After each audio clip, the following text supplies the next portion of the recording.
Hello everyone, and welcome to the online roundtable discussion organized by the Contemporary Ukrainian Studies program at the Canadian Institute of Ukrainian Studies, the University of Alberta, in cooperation with the International Association for Political Science Students, Ukraine branch, and CIUS Donetsk National University. My name is Alexander Pankeyev.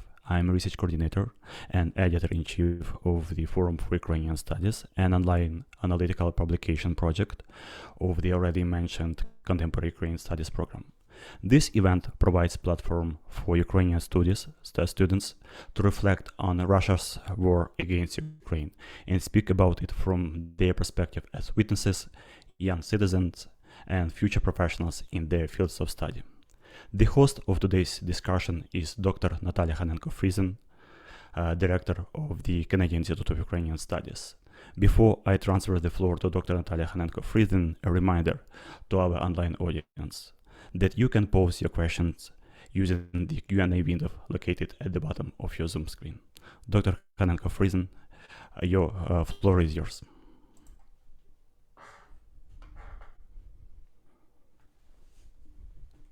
Thank you very much for the introductions. Good morning, good evening, wherever you are right now in the world. Today we have a unique opportunity to listen to Ukraine's next generation of scholars, professionals, and future policymakers. Our guests come from various parts of Ukraine and represent a number of academic homes, diverse areas of study, philosophy, journalism, public relations, international relations, political sciences, and some of them are even specializing in the study of political technologies. What a timely topic to explore in the context of today's global geopolitical conflict and Putin's war on Ukraine.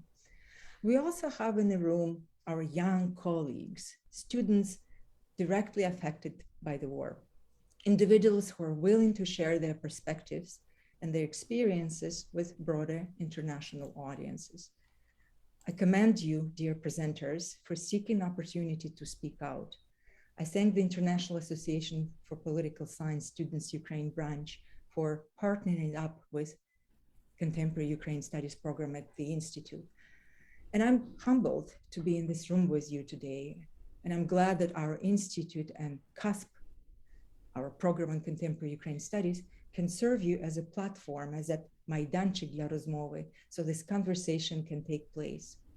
As Alexander has mentioned, our discussion will take place in the form of a round table, but also questions and answers will be then accommodated from the audiences. And let me say a few words about how we will work today. I will first ask our 8 presenters to say a few words about themselves. We will ask them to present themselves in alphabetical order. That will probably be about 5 minutes. Then we will address 3 questions, again in the form of the round table, and I will be giving the floor to our presenters. And then, dear members of the audience, will turn to your questions via Q&A, and those you can provide in the chat.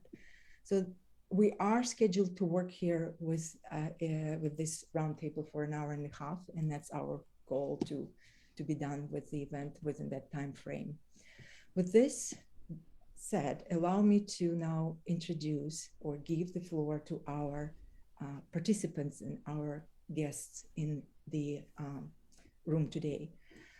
Would you please, my dear fellow future researchers and fellow future professionals, start introducing yourself? Bogdanna?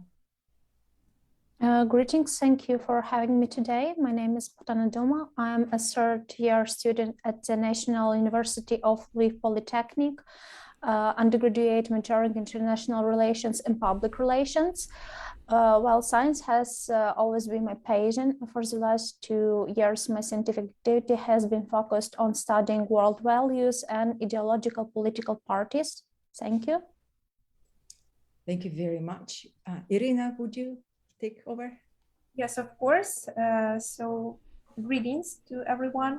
My name is Irina. I'm 19 years old. I'm a student of CIUS Donetsk National University. I study applied political science and political technologies. And now we can say that we live in historical period So nowadays, I'm not only a student. Nowadays, I'm Ukrainian, which also help my country as far as I can. Thank you very much. With us in the room, there would have been Artyom Olinik, a student from Kyiv Shevchenko National University. I understand, Dmytro, that Artyom has difficulties connecting. Right, so if he comes on board, we will welcome him into this room. But for now, I will ask Valeria to introduce herself. Hello, my name is Lera. I'm 21. I live in Vinnytsia. It is a central part of Ukraine, and I'm a future journalist, but right now I work in social media marketing, and I'm really happy to communicate with you today. So nice to meet you. Thank you very much, Lera. And Alyona. Hi, everyone. My name is Alyona. I'm 20 years old, and I'm from Vinnytsia too. I'm a fourth-year student of Donetsk National University. I study journalism, and also I work as a screenwriter. And I'm glad to meet every one of you. Thank you very much. Thank you very much. And Dmytro, you'd be next. Thank you. Well, hello everyone. My name is Dmytro Shkurko. I'm 21 years old, and now I'm undergraduate majoring in philosophy, and I'm finishing my bachelor studies in philosophy. And I will be happy to answer all of your questions and to communicate with all of you today. Thank you very much. I think we now have to have Elena speak and introduce herself. Thank you. Hello, my name is Alana. I'm a student of CIUS Donetsk National University. On the third-year undergraduate majoring in applied political science and political technologies. I live in Vinnytsia, but now I am temporarily in Germany. And thank you so much for this unique opportunity. Thank you, Elena. Alexei, you'd be the next person. Thank you. Yeah, thank you so much. Hello, everyone. I'm Alexei. I'm doing Masters in Public Policy at the University of Saskatchewan. I'm in my second year, and prior to coming to Canada, I did my undergraduate program in political science at Shevchenko National University of Kyiv, and I'm really happy to be here. Thank you very much. It's been important for us to hear where you are from, what schools you're representing. Let's dive in. And as I've mentioned, we have about 3 questions to cover first as a group, and then we'll open up the floor for the discussion. Allow me to ask you my first question.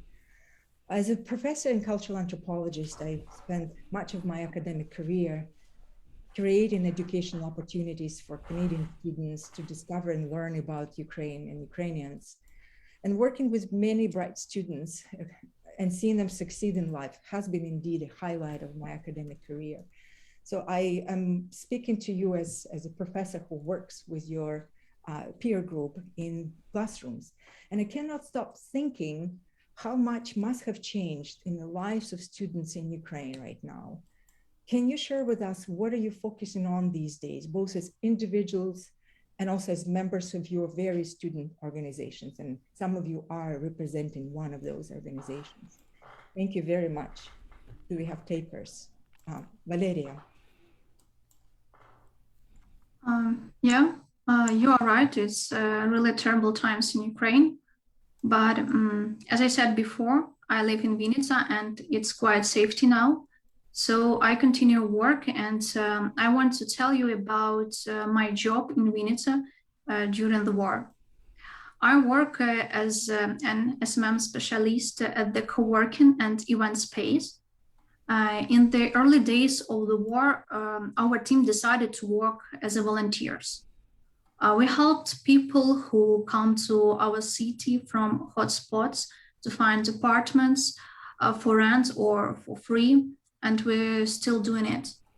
We adapted our offices for hostels, and we tried to find all the necessary stuff for our internally displaced people.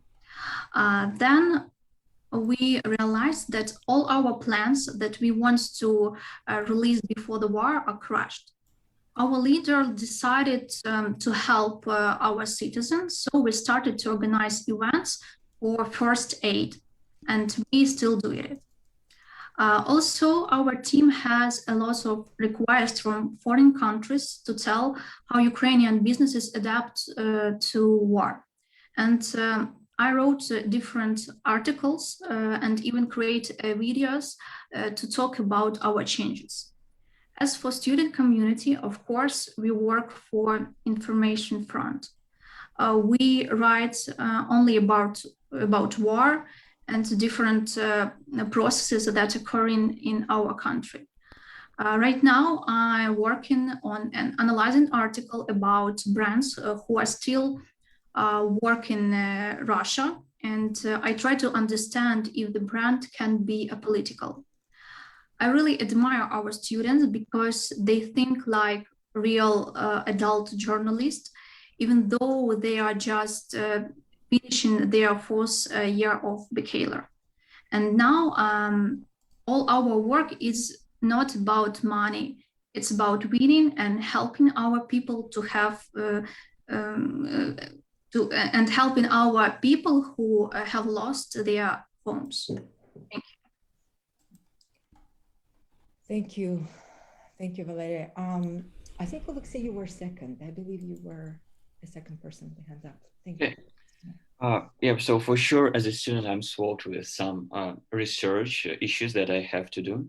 But at the same time, I'm a part of Ukrainian Canadian Congress here in Saskatoon, and we're doing a few fundraising campaigns. Unfortunately, we do not really raise like a huge amount of monies, but so far we do what we can. And together with that, we try to share information about Ukraine, about all this invasion with people living in Saskatchewan, because we feel like specifically through our school, through Johnson Shoyama Graduate School, just to tell the story. Because sometimes stories make really a tremendous impact on people's thinking, and we believe that even like a few stories, a few posts, a few voices might be and will be heard by the public. So far, the UCC Saskatoon branch is cooperating with the municipal government here in Saskatoon. That's what I know, and they plan to send a plane to Ukraine with medications and some other supplies. I'm not aware of these supplies, but I'm pretty sure about medications. Yeah, and we'll just continue what we are doing right now, and we hope that everything will be reached to Ukraine, will be shipped to Ukraine, and people will get what they need. Thank you very much, Alexei, for your reflections from Saskatoon. Alona, would you please join us? Thank you. Since the full-scale war in Ukraine, I tried to be focused on volunteering, because that's really helped me at those moments, and this helped me now. At start, it was a second day of this war, and I volunteered at the place where our territorial defense is local. Territorial defense, in other words, they are soldiers, and I try to help them. Actually, they are the most cutest people in this time I met. After that, I try to volunteer. I volunteer with my friends and their parents at volunteer centers. We sorted out humanitarian help, and we weaved camouflage nets for our army. And now I try also concentrate on my studies, because I'm a graduate this year, and I try to be concentrate. I'm concentrating on my work. I know that many Ukrainians lost their work because of the full-scale war, and partly me too. But when I have work, I try to work to help our economy and to donate armed forces of Ukraine, because they protect us, and I am alive because of them. So I understand I must help them. Thank you. Thank you, Alona. Yeah, what a change in story after story. Olena Zinko, you were next. Thank you. Thank you. When I was in Ukraine, I have volunteered and organized fundraiser for medical supplies and gave it to a military hospital. Also organized a fundraiser for military equipment, and I was a member of volunteer organization Kvadrat. And now I help to Ukrainians here in Germany, because there are a lot of people here and a lot of women with young babies. So they all need our help, and it's terrible. Thank you. Thank you very much. Bogdanna, I see your hand going up. Thank you. Well, currently I present a few organizations. Right now I'm staying in Ukraine, and I do understand that I should help right now and at this current place. Well, for example, one of the organizations what I do represent, Union of Women of Lviv region. We're actually based on helping women with their kids, children with disabilities, because they are sensible during these circumstances, and other things. Also, we help with some. We bring some financial help and other. Also, with other organizations, we provide an informational support or all possible ways to inform international society about what's going on, about the true things. Also, I can say my favorite part of all the things what we did, that together with this Students' Council at the Ministry of Foreign Affairs of Ukraine, we recorded a real and true answer to the video what recorded Moscow State Institute International Relations students. Actually, it was for us a new experience, because mostly of us didn't even speak Russian, but during shelling and bombing, we actually just write the text and learning Russian just to record this one. So yes, each of Ukrainians who are currently staying here or abroad, like each of us are trying to bring as much help as we can do. And actually, every one of us feel like we do not make enough. We can do more. We should do more. This feeling what is making us working more, sleep less, and at least do everything what can help to our Ukrainian citizens. Thank you. Thank you very much. I don't see more hands going up, and I am immediately reflecting on the fact that none of you is actually focusing on the fact that you might be still studying. Are you still studying? On top of all the responsibilities you have taken upon. Thank you. We probably could have an opportunity to return. We might have an opportunity to return to that as well later, but let's stay with the plan and move to the next question. And at this particular point of our conversation, let's move into the domain of your professional training. And my second question concerns your your professional take or perspective on the profound changes that Ukrainian society is currently undergoing, of course, as a result of being directly drawn into this bloodiest war since World War II. And here in the West, we hear in the media that the war has had a unifying effect on Ukrainians, their sense of identity, sense of nationhood. In your opinion, how will this war change the Ukrainian political landscape? You are, after all, many of you are in the domain of political sciences. What effect that war might have on key political constituencies, parties, players in Ukraine, after, of course, Ukraine wins this war? How much of a unifying momentum we'll see continuing? Thank you. Dmytro, thank you.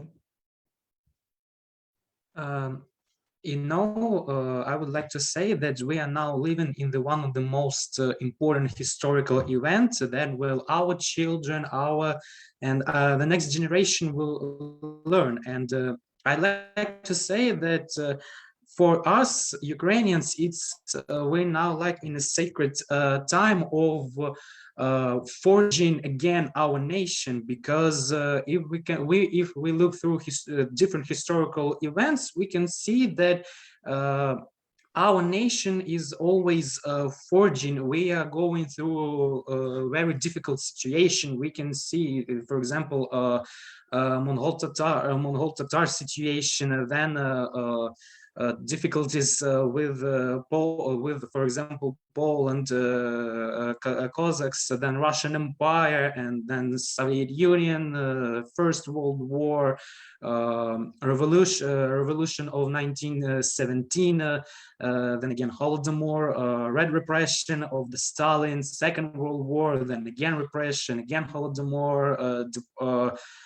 In 1944, there was deportation of Crimea Tatars, because Soviet Unions think that they were like enemies of our enemies of all of our nation, and we're going through really difficult situation. But they didn't broke us as nation. We always like stand for our freedom, stand for the freedom of speech, and of course it's nowadays. If we took like somewhere in the past, for example, in 2014, we also can say that that time also was for us like a sacred time, because after the revolution of dignity of Euromaidan, we can say that we again we rethink of what nation is, what Ukraine is, what Ukrainian people is, what our, for example, like key points that makes us different from, for example, like from Russian people, and why we have more historical ties with European Union, more with Europe, more than, like, for example, with Russian Federation. And I like to add one thing, that even in the end of the February, when Russian Federation declares that they are said, okay, quasi formations like Luhansk and Donetsk republic, they are, for example, like independent. Even in that time, most of the scientists, for example, in our country, we even didn't think that so-called East brother called Russia will begin a full-scale invasion on our territory. And when on the 24th of February 2022, my grandma wakes me up telling me that our Boryspil International Airport was bombed, and then I wake up and I hear the sirens. I and all of Ukrainians, we in some way we didn't even understand what is going on. And after this, like, it goes for somehow hours and days, and only then we understand what is going on and in what situation we are now. And in the future, our country will begin, if not the most powerful, but one of the most powerful countries in Europe. And our country finally will have those will be respected as I think it should be, and we will become a full member of European Union. Thanks. Thank you very much. Thank you very much. I think, Bogdanna, you'd be next person. Thank you. Thank you. I would like to point that really Ukrainian nation during these weeks become more united than it was. If we even turn back to the mood of the nation and relationship inside our country before the war, we can really highlight that we were artificially divided along the Dnipro River into the left part of Ukraine and into the right part of Ukraine, and by using some Russian content, or also by spreading Russian language, etc.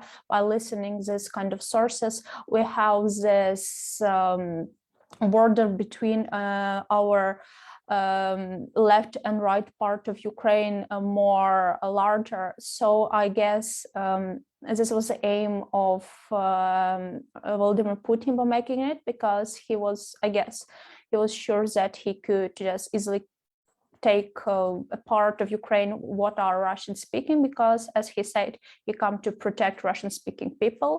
But in fact, we see the other picture, because even the Russian speaking people also are dying, and they actually wanted to be a part of Ukraine, but not part of Russia. So this is important, and reflecting what actually will be the political climate in Ukraine after the war.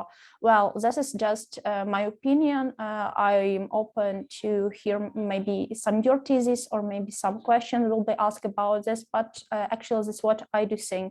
So the first one, I think that all pro-Russian parties actually will be abandoned in Ukraine, maybe on the same level as Nazi political parties or some USSR parties, as it is in most countries of the world. So I guess pro-Russian parties in Ukraine will be abandoned at the same way.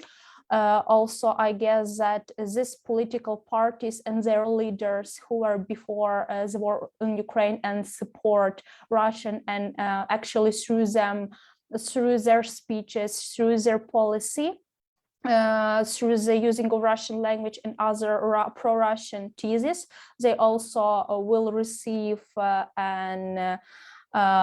some radical rule of law from Ukraine, because actually they bring this Russian peace to Ukraine. They were a representative of this Russian peace, as it called, but in Ukraine. So I guess they also will receive this the true one thing. But from Ukrainian government. Also, I do think that the level of respect, the level of pride to our country will spread through all spheres. I guess the more spheres become more nationalist, and perhaps the national political parties who support the program of nationalists will take a more popular level than other parties in Ukraine, because actually we can see even through our citizens right now how what a huge way of spreading our national spirit is. So after the war, after our victory, I'm sure it's gonna be our victory, this spirit of nationalism will be much more stronger than it is right now. Thank you. Thank you very much. Thank you very much. Olena. Yeah, thanks. Well, in my opinion, this war has had a really unifying effect on Ukrainians. And in the East Ukraine, we can already see this unity. A lot of Russian-speaking people have started to speak Ukrainian, and we all seem to remember our Ukrainian roots and spirit of freedom. And about key political parties and players in Ukraine, I am sure that will increase pro-Ukrainian parties, because in past we had a lot of pro-Ukrainian parties, not pro-Ukrainian parties. For instance, we had a pro-Russian party, and it was a second party in our parliament. And it shows that a lot of Ukrainians were for Russia.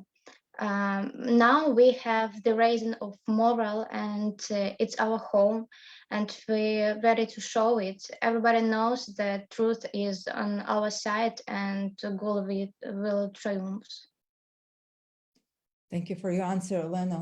I think, Alexei, you'd be the next person to take the floor. Yeah, I have a few thoughts about that.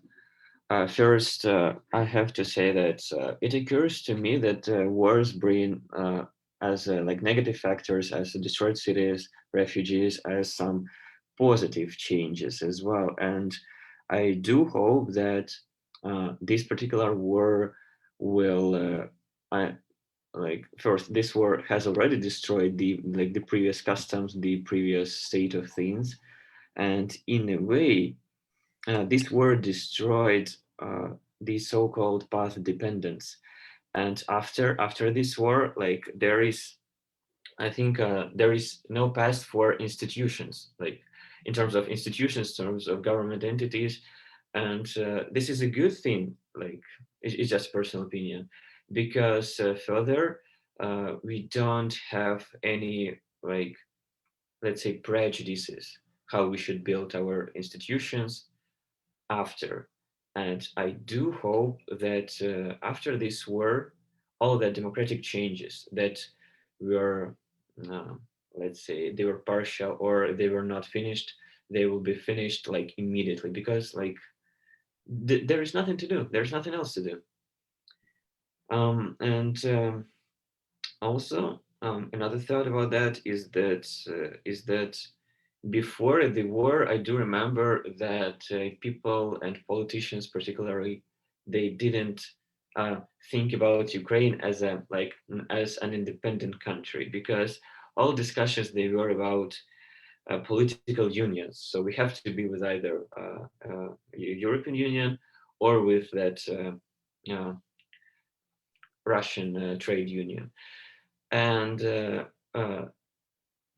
due to this war, and this particular war shows that actually nobody will really help you, like significantly, and only like you should do it by yourself, because weapons are good, monies are good, but monies and weapons, they will not win the war if people don't want to fight, if people don't understand why they are doing that. And I do believe that currently Ukrainians at least get these understandings, and politicians also have this clear understanding that they are responsible for that country, and that Ukraine is not just another part for either EU or to Russia. It's an independent country because it's a pretty huge country in terms of other European countries. And yeah, it might change something. In terms of political parties, that's pretty interesting question to me, because I think that the phrase Russian-oriented party or Russian-related party will be seen as a coarse word. So it will be just disgusting to support that. Thank you. Thank you for your insights. Irina, I think you're next on my screen. Thank you. Thank you. And I want to start with that. I agree with my colleagues, and I want to add that I also think that pro-Russian parties and politicians, or even pro-Russian bloggers, will be, if not forbidden in Ukraine, they will have no favor as it was before. And I think that it will be not only in political field. I think that it could spread on the other fields, because Ukrainians are very hearted and they very angry because war is very, this war is very difficult for us, and it is just terrible. So I think it is clear. And also, I think and hope that after the war, Ukrainian government will start to control informational space about the Ukraine better and write in accordance with state borders. It is very important because there were a lot of fake news, false historical facts, and from Russia, and they were widely spread both openly and hidden. And one more thing that I hope that the majority of people on the earth will know that Ukraine is not Russia. Ukraine is not the part of Russia, because unfortunately before there were many people who still think that Ukraine is just some part or some part of Russia. And when we said I'm from Kyiv, they asked us, oh, it's near Russia, yeah? So I think that it is very important. I agree that it is very important to all the world know that Ukrainians are other. It is other nation, and I think that it will be. I hope and I'm sure that it will be so. Thank you. Thank you very much. It is very reassuring to hear what you have to say on so many counts. So thank you for sharing your thoughts. We will move on with our agenda, and we will now look at the third question. And I'll try to enunciate. I know some of our audiences don't really hear myself very well for some reasons. I apologize for that. So back to the third question. So right now in this virtual room, we have people living and working in two distinct worlds. We are connecting with you from Canada. Of course, we know Canada as a middle power of the Western nations, and you are representing Ukraine. You are the voice of Ukraine. What do you think the West needs to hear from your generation of Ukrainians right now?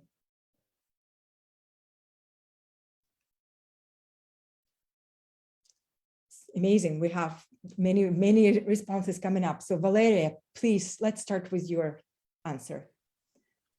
Yeah, I want to say some words to new generation, to a future of Western countries. I just want to say that no one of you can't be apolitical. Here in Ukraine, we have a lot of examples when bloggers, musicians, creators, businessmen said that they remain neutral. And when the war started, we all realized that no one can't remain neutral. It's only two ways. You are on the motherland side, or you are on the side of the enemy. I want you to understand that all of us can change this world. And your mind's position is really valuable for your country. You are a future of your country, and only you, new generation, can improve your life and the life of your country. We have two examples. Ukrainians, people who want to be independent, who want to stay with European countries, who want to be better today than yesterday, who love Ukraine more than anything, who are ready to fight for our motherland. And we have Russian people who just accept the instructions of the authorities, who don't want to see the other side of the coin, and who just afraid to do anything, who can't find a logical connection at all. You should just choose what side you are preferring. Thank you. Thank you very much. Dmytro. My words will be that nowadays, in this time, at this minute, our military are protecting not only our country as Ukraine, but they're and our future, but they're protecting future of all European and of all the countries in the world. I want the new generation to understand that For now, as one of our ministers of Ukraine said, that all shields are gone, and we now see that Russian Federation is again doing things that in some ways are even more horrific than the Third Reich were doing. We see, in some ways, we can even see that the Putin speech and Hitler's speech are in the same way. They are familiar between.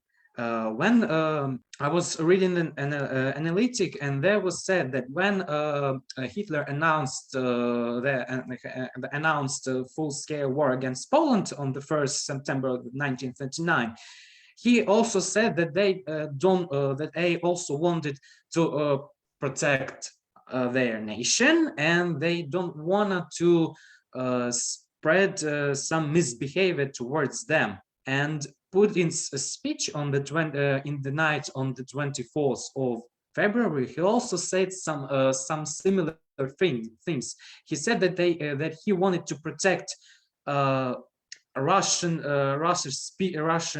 those people who are living in Ukraine and speak Russian.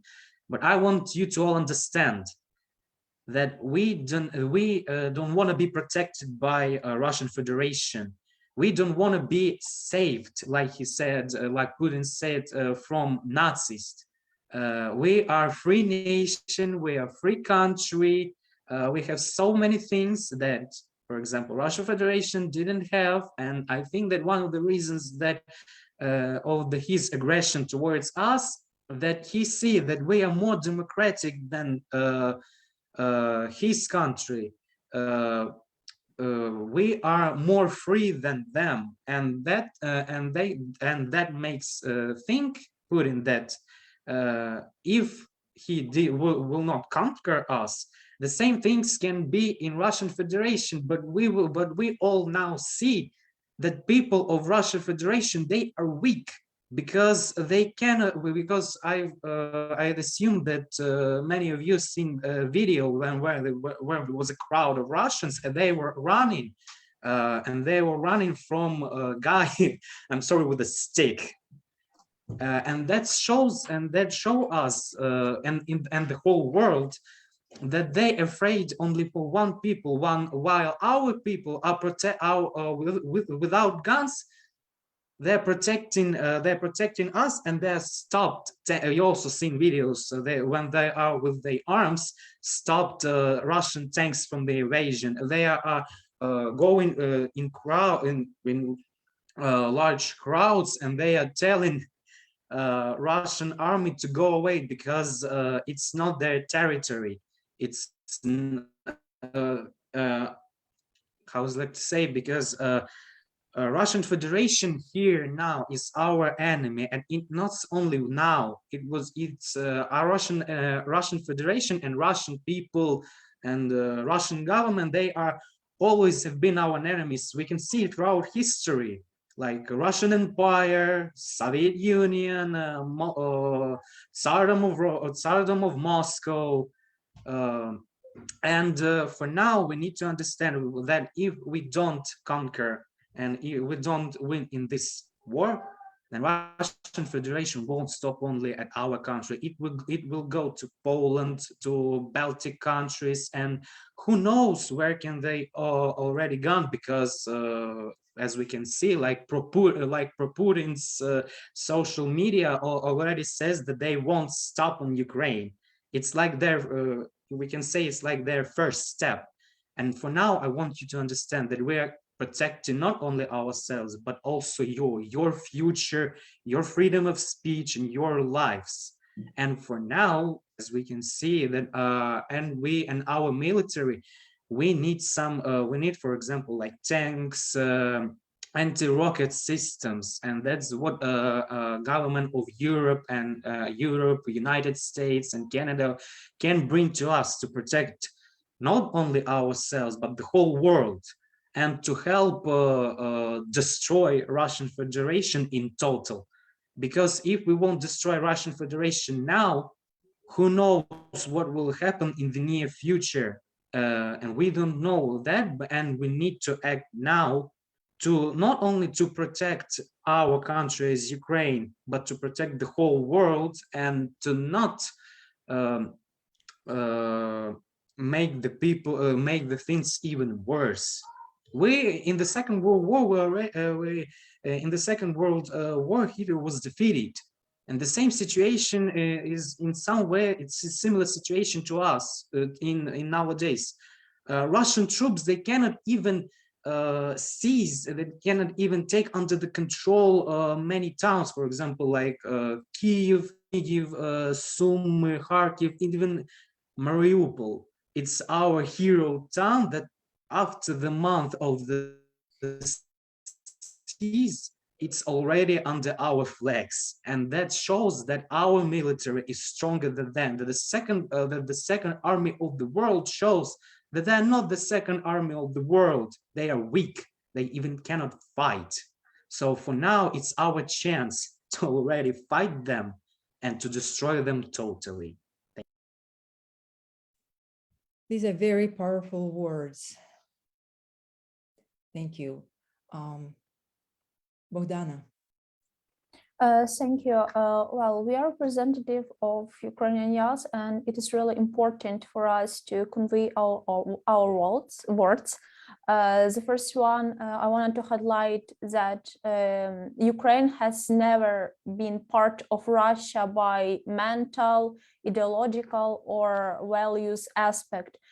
Throughout history, just only a territory of our country has been captured by Russian, but to be Ukrainian means to be a part of a special nation, because our territory can be occupied, but it is impossible to destroy us as a nation with our values, our history, with our language. Russia failed many times to assimilate us, Ukrainians, with them during this 300 years when the territory of Ukraine was occupied and being a part of different transformation of Russia. And yes, they being mad of that thing that we never give up. So through this bloody history, they shooting us, killed us, making genocide of our nation, and they can make it just for if you speak Ukrainian, for example, or read some Ukrainian books. Now our story is repeated, and the Russia is committing genocide on our land right now. And because of the same thing, what do we have in our DNA? We are still do not give up. And we want to protect our motherland, and just for that thing we are again being killed. The genocide of Russian towards us are creating one more time, and we are basically we Ukrainians destroyed in most brutal ways by the hands of Russian. But yes, I want to also ask the world that it is really important to support Ukraine, not just during this war. It is also important to support us after our victory. And right now I want to say some words, what I actually grow in my heart since 2014 year when the Crimea Peninsula, Donbass and Luhansk were occupied by Russian, temporarily occupied by Russia. And at 2022 year, I did realize that this world is really having their sense. I'm not overthinking. I come to the thing like the Russians are deeply unmoral, and this is real, and this is unconscious trauma to them.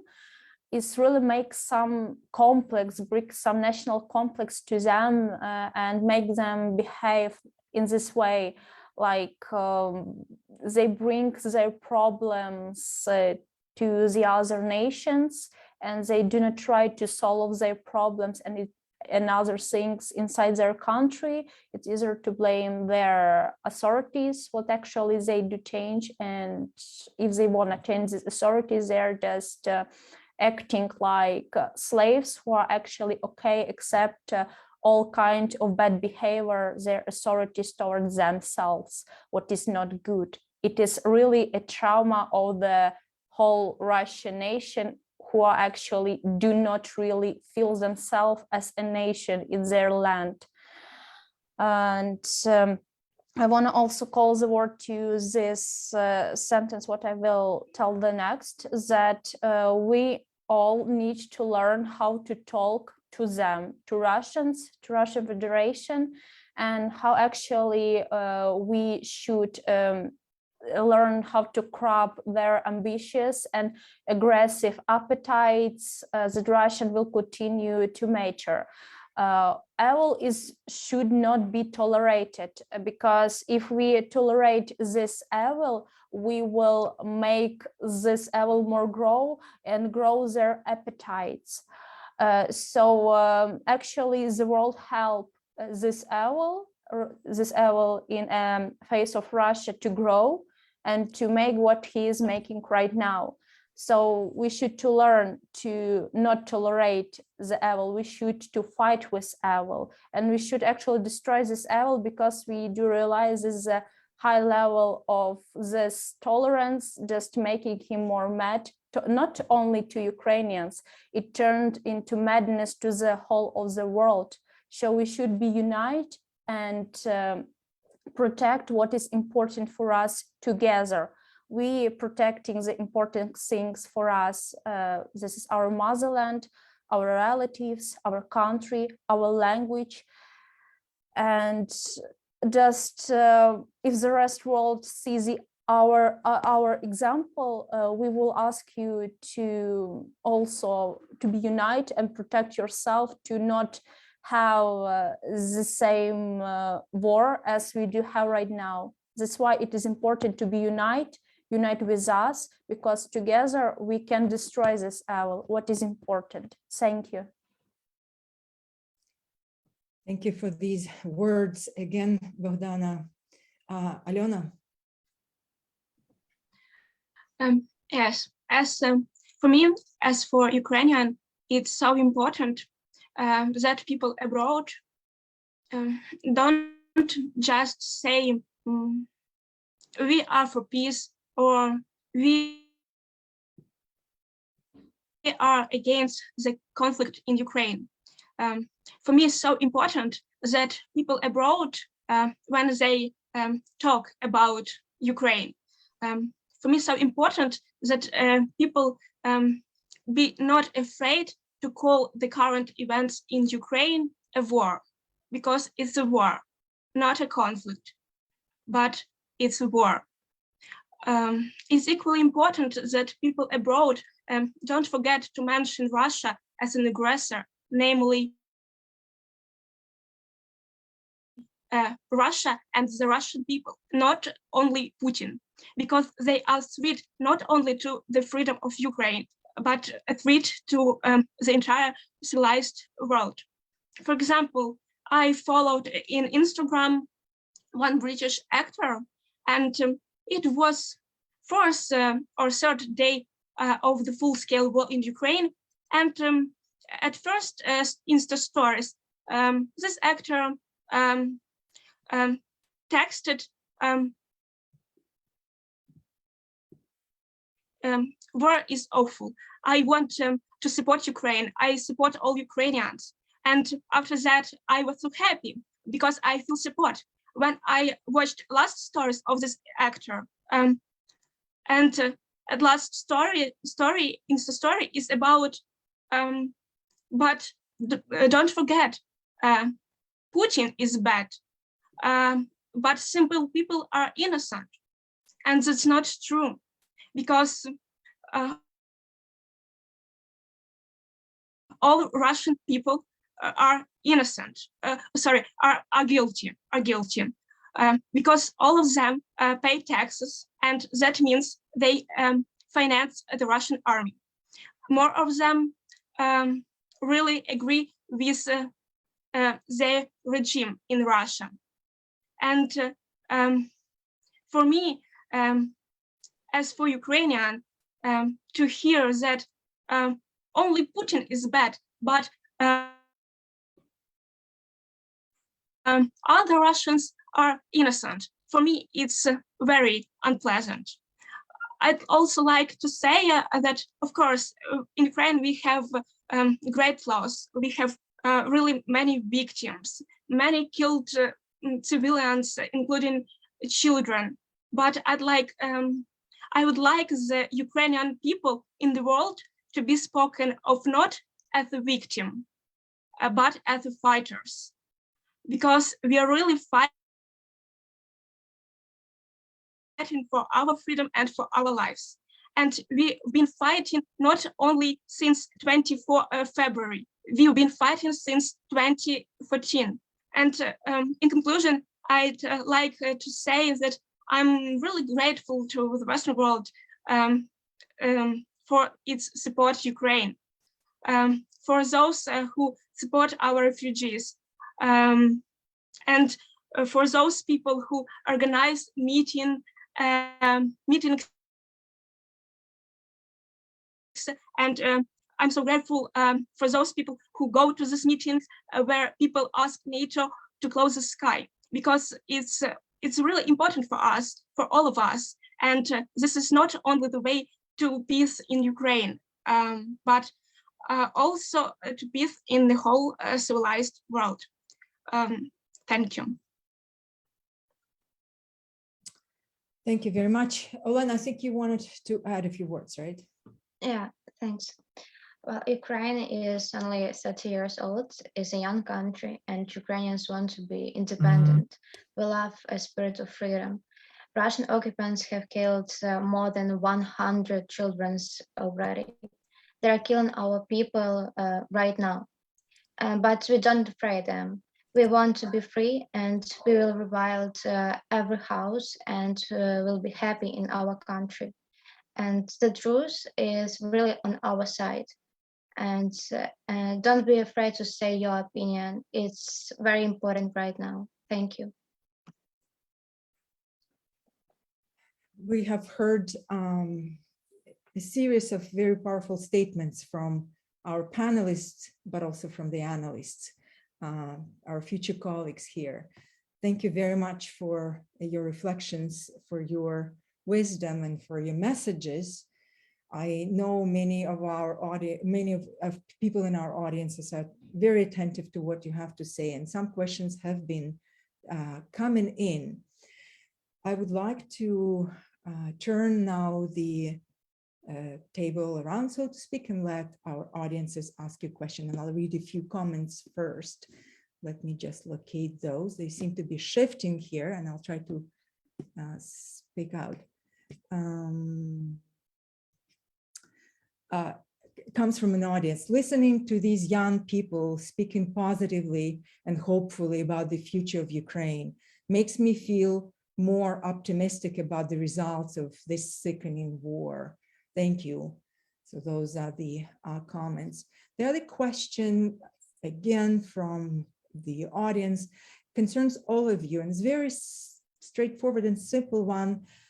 Have your career plans been under revision right now? How did this war made an impact, or has an impacted you as in your future career plans? That was the question from the audience.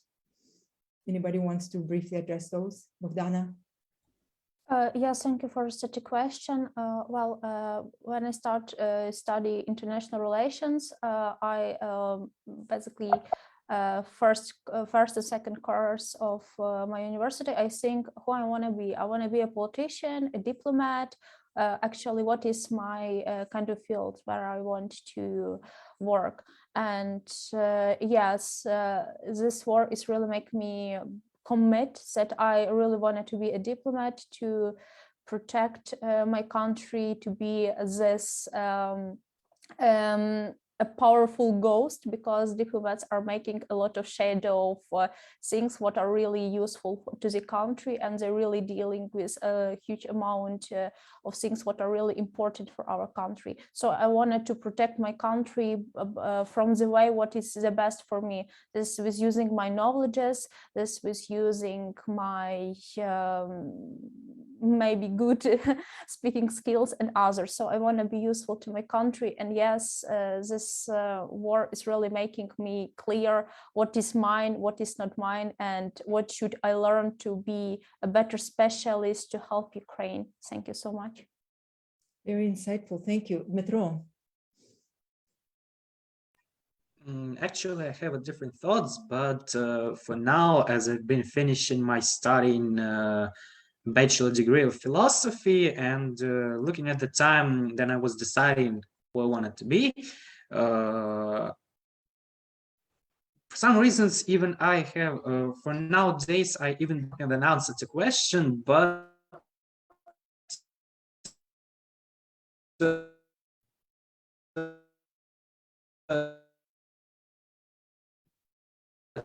the whole situation that work, even that we'll say, even that we see that there's some different processes between Russia and Ukraine, where, for example, yesterday there was a conference, so-called conference between Ukrainian delegation and Russian delegation.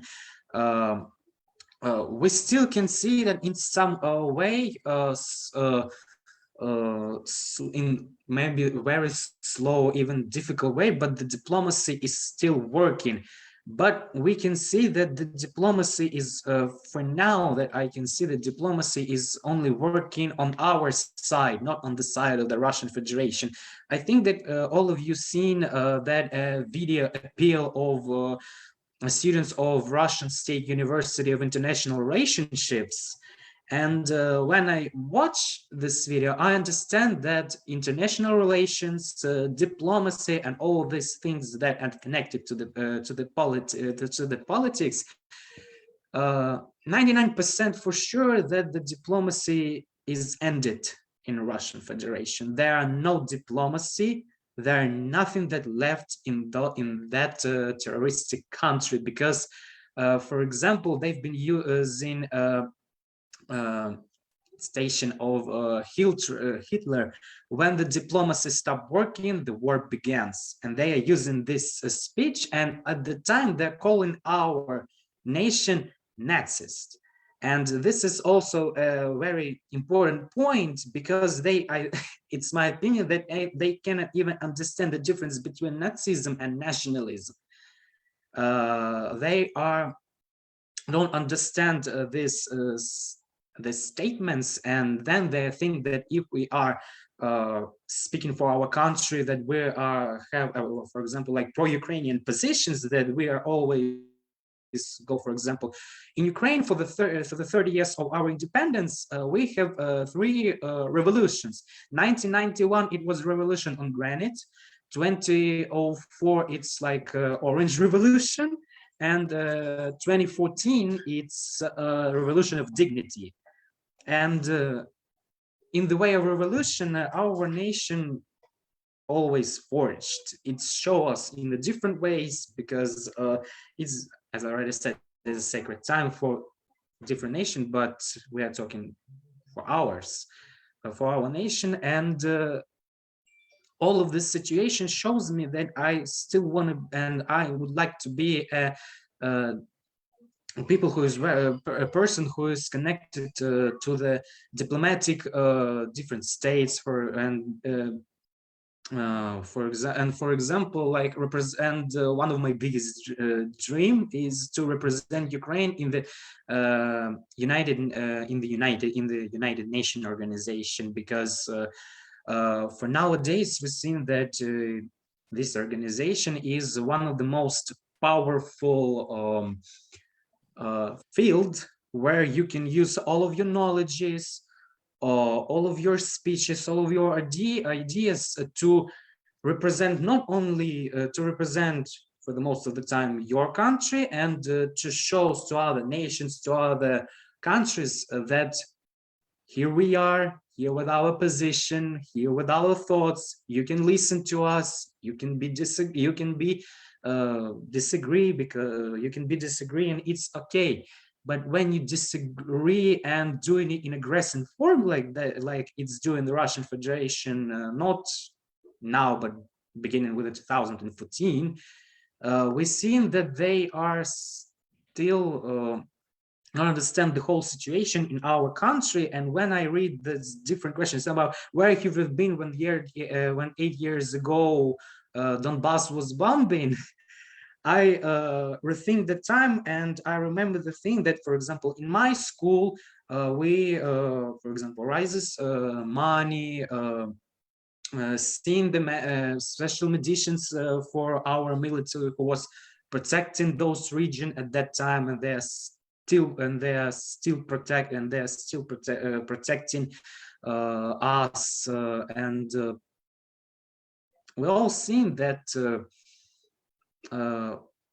the future plans of all of Ukrainians have been, as it was said several times, they've been crushed. But we are now rethink what we want, who we want to be in the future, what we wanted to do, and it's in 99%, it's correlating with those statements that Ukraine must be free, it must be independent. And for example, it's like the I don't know, it's like in some way it's a meme situation, because before the 24th of February, you have like the different opportunities to go abroad, to study, for example, in international universities. And now you also have, but as we see, many of our, especially young generation, they don't want to go somewhere, they want to stay here. They wanted to fight for their free. They wanted to fight for their democratic basis. They want to rebuild again our country, to make it more beautiful, to make it more powerful, and to show the whole world that we are still a powerful nation, because we still are those who in some way still needed to be respected by other countries, because as we have seen even now that some countries are still saying that Ukraine is something that not must be, for example, in European Union or like others. But we needed to be there. We needed to show. We needed to raise our voice and tells we're Ukrainians. We are those who must have a better future than now. We must be more independent, for example, in Russian Federation, and we need to show the world that they are citadel of democratic basis of the whole world. That's what I thought. Thank you, Dmytro. We're still answering the question about how the war affected the career plans of yours. I think, Alena, you'd be my last person to address this question, because we have others to reflect on. Thank you.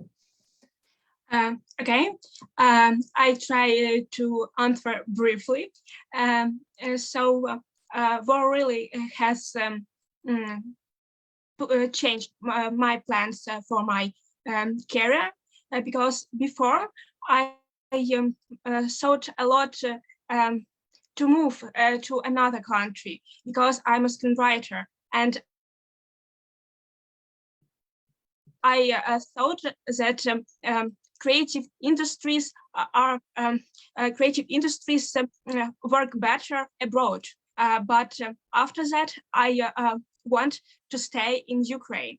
I understand that in Ukraine, creative industries at now have not many projects, and for me at now it's not a better opportunity to work with international agencies. But after that, I want to stay in Ukraine. I want to write about Ukrainian life, and I wanted to write something about this war, to explain this not only for Ukrainian people, but for people abroad. Thank you. Thank you, Alena. I am scrolling through a number of very interesting questions, and addressing this to the audience. We'll do our best to answer some of them, but by the nature of our engagement, we won't be able to answer all the questions. A couple of questions here, and I will recombine them a little bit, focused on language and religion, for example. There were comments raised here that people heard that Ukrainian language is more spoken. Is it more spoken right now in Ukraine? Have people come back to the Ukrainian language and embraced it? So that's number one. I would like to combine it with another question coming from the audience, asking what would be the effect of the war on the Orthodox faith and churches in Ukraine? Any takers for the language and church? Okay, Bogdanna and Dmytro. We'll try to be brief, right? So thank you. Yes, sure. Very briefly, about spread of Ukrainian language. Well, currently I'm staying in Lviv city, and I'm actually the person helping some refugees. And I can really hear a lot of their asks, like, where can I learn Ukrainian language here?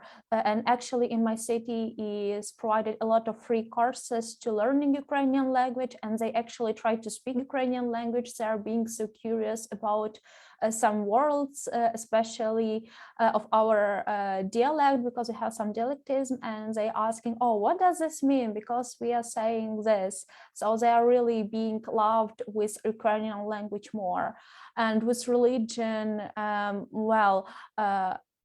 this is my subjective thought, because for me, some mask of patriarchy in Ukraine is actually being also one of the representatives of Russian peace in Ukraine. And I'm actually thinking it's not actually, this kind of church shouldn't be present on Ukraine, because it will continue to bring this Russian peace to Ukraine in the future.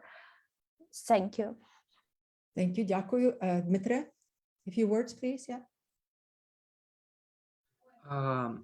As for nowadays, if we, for example, connected language and religion, I can say that as for me, I started to speak Ukrainian more and more often, even when I begin to chatting with my friends or talking them to the in the phones, because language is one of the most important keys that represent us like a nation. It's very important for us not to forget that from the large period of historical time, our Ukrainian language, always wanted to be destroyed. For example, by the Russian Empire. There was a really difficult situation, like, for example, burning books, different. Like MSQCast and some other things that was blocking our language for use. And as my parents told, for example, the Soviet Union, a large amount of people thought that Ukrainian language is like the type of the he always uses for those who lived in a country, for example, like in a not in the big cities, because there were always like the big city, like, for example, Kyiv, Odessa, Lviv, Kharkiv. They always were Russian language, and those who speak Ukraine, they mostly live, for example, in the Oblast region, as far as I can assume. And nowadays, especially after Revolution of Dignity, when we began to rethinking and re-understanding what the type of nation we are, we began to understand that our language is one of the most powerful things that identify as a separate nation. We are not like Novorossiya, for example. We are not Russia Federation. We are not the part of them. We are as same part as, for example, Poland, Germany, France, and other free countries. Mm-hmm. we have our, for example, situations, we have our bad examples, good examples, but it's the language that still shows us that we are still separated from the others, and it's a good thing to keep proceeding on studying Ukrainian language, to use Ukrainian language. Yes, we have, for example, like freedom of speech, and freedom of using different languages. We must remember that our state language is still Ukrainian. We use it, for example, in schools, in universities, in different public places. Why not to use it when you speak to your friends, to your parents, to some random people? It's as simple as in Poland, Polish people use Poland language. In German, they use their language, and that's that. And some words about religion. I think that Orthodox Church, it will. I'd like to say that we will also have some way of win the battle, because as far as you can remember, there was like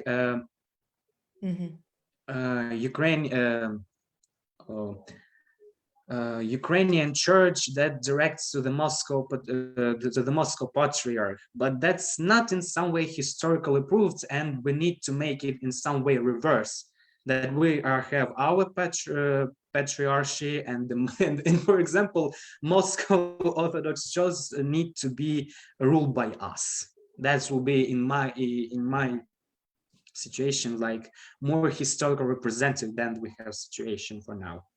Thank you, Dmytro. Thank you for your efforts. Allow me to go through a few more questions here before we run out of time. As you know, displacement is one of the key outcomes for many citizens of Ukraine, and we know all displaced people nowadays are counted in millions. 10 million people are listed as displaced, about 4 million are abroad. A question comes from the audience. Is there a concern that many of the 4 million evacuees will not return to Ukraine after the war? And by evacuees, we mean those who went abroad, causing a huge loss to population and talent. Do you believe most will want to return? Bogdanna. Well, first of all, our refugees who evacuate, that's mothers, teenagers, and motherless kids. First of all, why they do evacuating? Because their kids are actually scared about the air alarm to awake at the middle of the night and go to some shelter or underground to be actually feel a little bit free, to not receive a racket over their home. I actually also saw through the questions that were asked that about Lviv is not really so touched.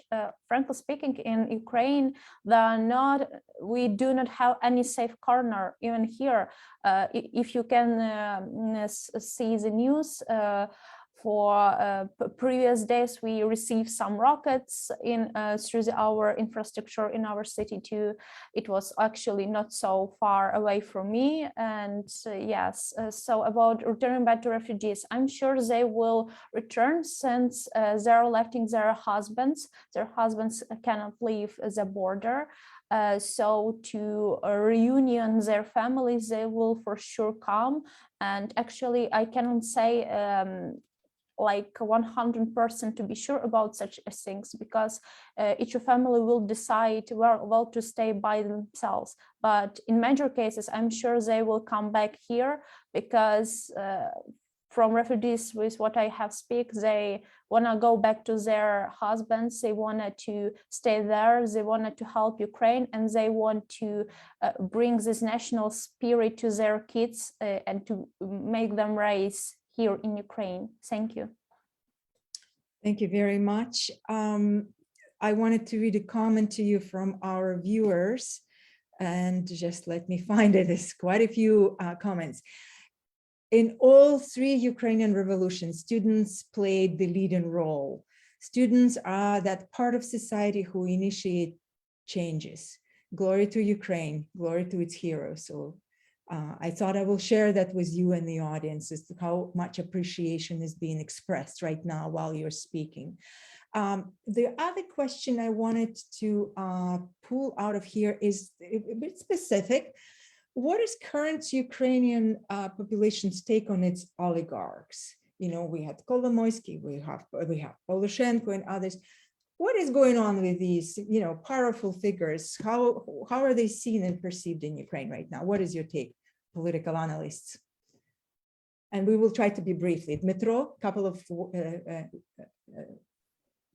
You know, actually, after the full invasion of Russian Federation to our territory, they're like disappeared from all social medias. We even didn't hear any words from them. We know that they're somewhere aboard with their families, but we didn't hear from them and any comments on what situation is going now. They like disappeared. We don't know what they're doing now, what they're currently thinking.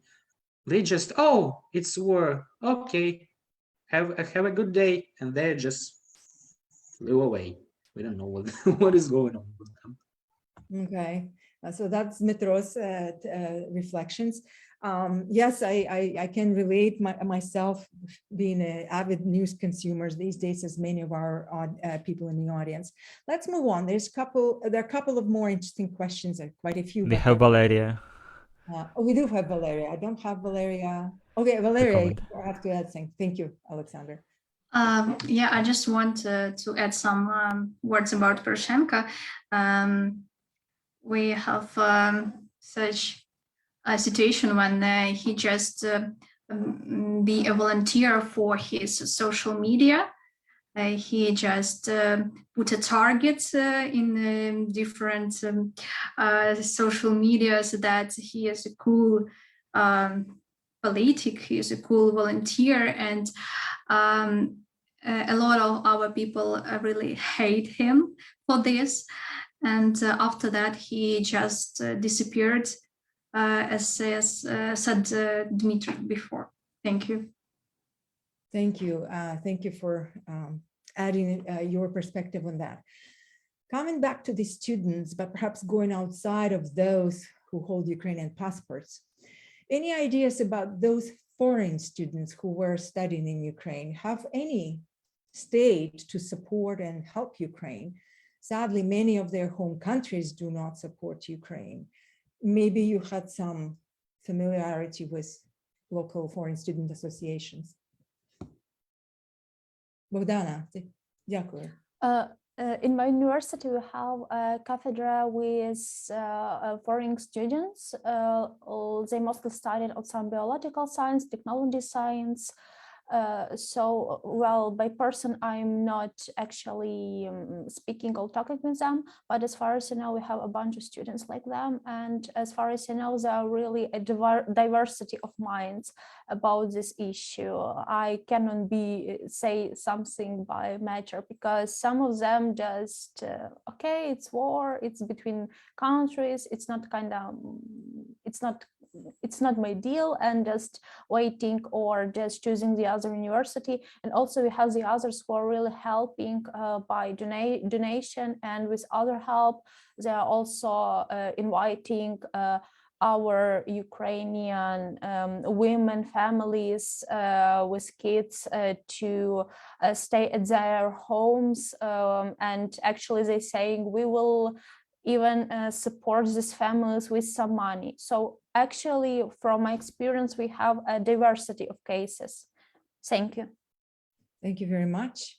Alexei, you wanted to add a few words? Yep, just a few words. I know two guys, they are doing, I don't know what they're doing, but they're going to be like doctors, surgeons, and I know that they were involved by some hospitals, but unfortunately, due to some language barriers, they just help accidentally. So they don't work really like full time, but sometimes they help. But mainly their friends, like foreign students, they decided to leave Ukraine because like it's logical for them just to save their lives, is just to be safe at their countries. Yeah. Right. Thank you. And then, of course, on the ground, situation is always more complicated than when looking from afar. There are families built, there are relationships created between foreign students and Ukrainian students. So this, this is worth exploring this particular question. I think we are coming to a point where we might want to just go through one more question, and I will focus on the one which is open-ended but interesting one. Why, in your views, why Putin has left Lviv relatively untouched? Do you think Putin's intention is to just focus and take over Eastern Ukraine? That is not an easy question, but yeah. But what are your thoughts on that? Again, Bogdanna, you were first in my role. As I mentioned before, we cannot be sure that Lviv is totally safe because we received some rockets not so long ago. And also I talk with some, well, it's not actually a secret, but in fact that from what we can see, that it's kind of hard to go closer to Lviv with other kind of technique than rockets.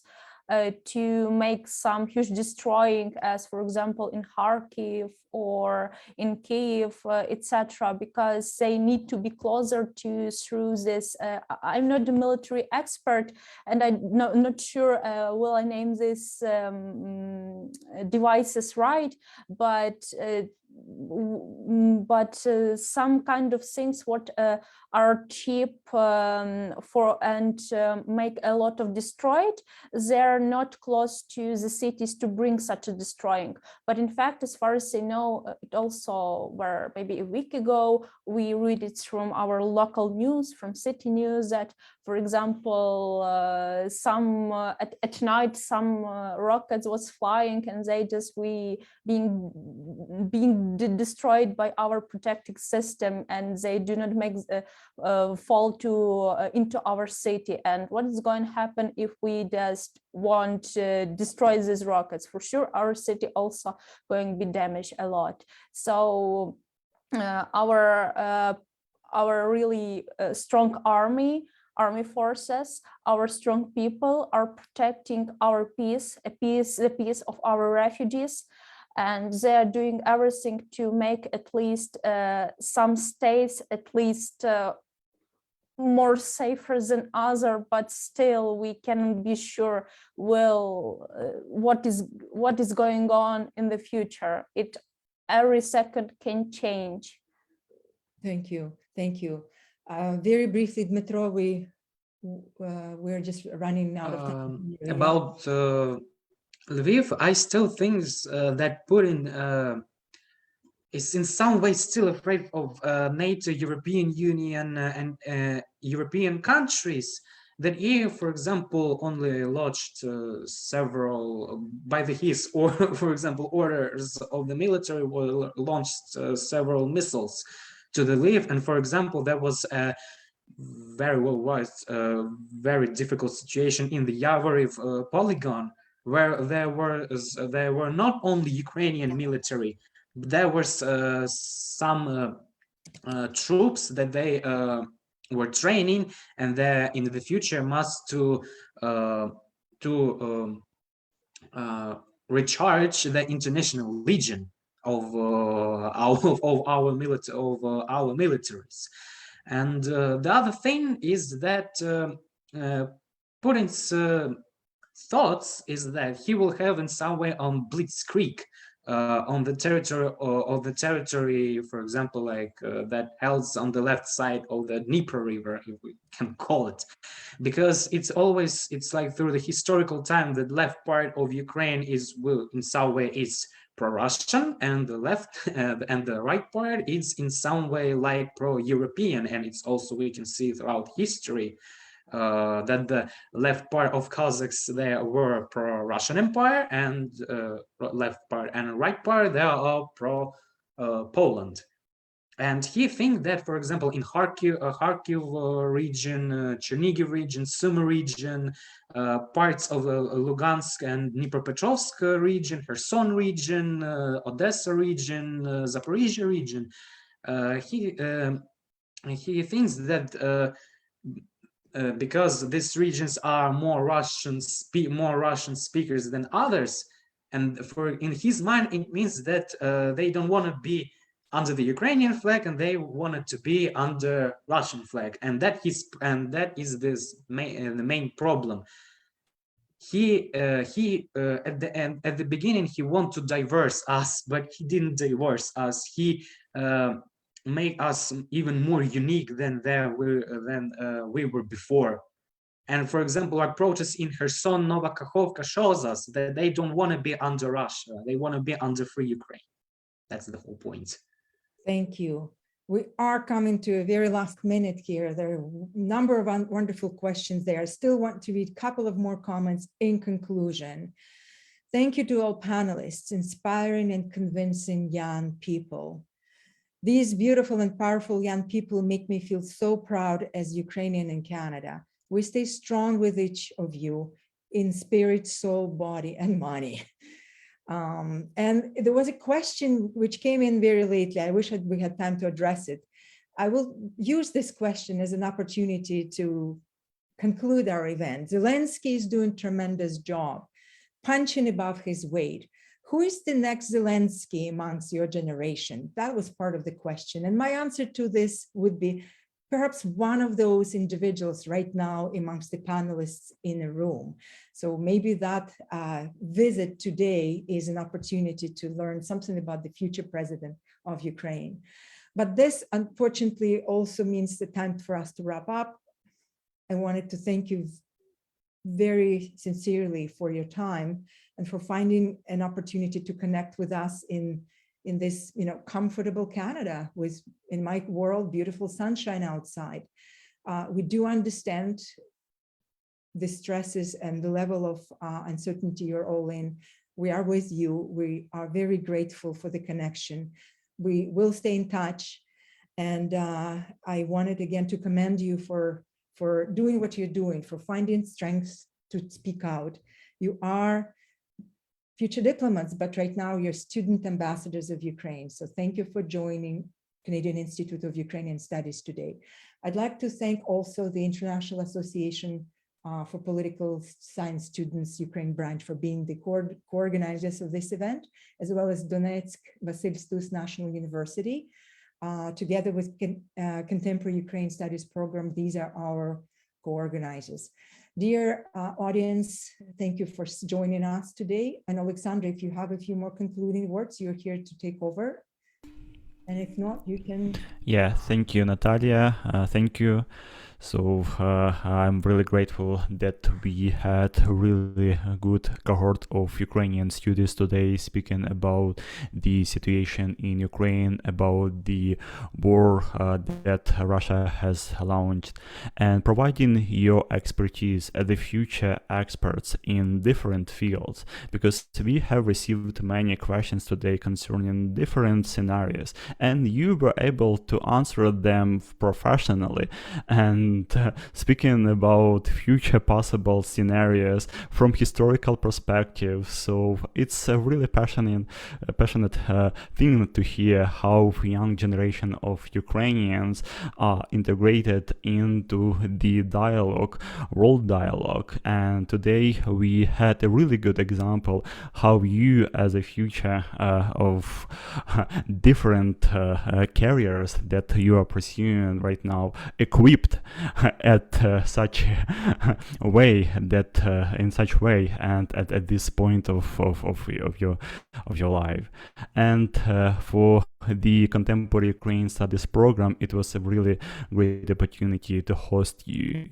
And also to our online audience, please watch our announcements because we will be continue covering the situation in Ukraine, and next week we will have a roundtable about the fake news propaganda and also manipulations by Russia, both in Ukraine and also in the Western media. So please stay tuned, and thank you for joining us today. Thank you.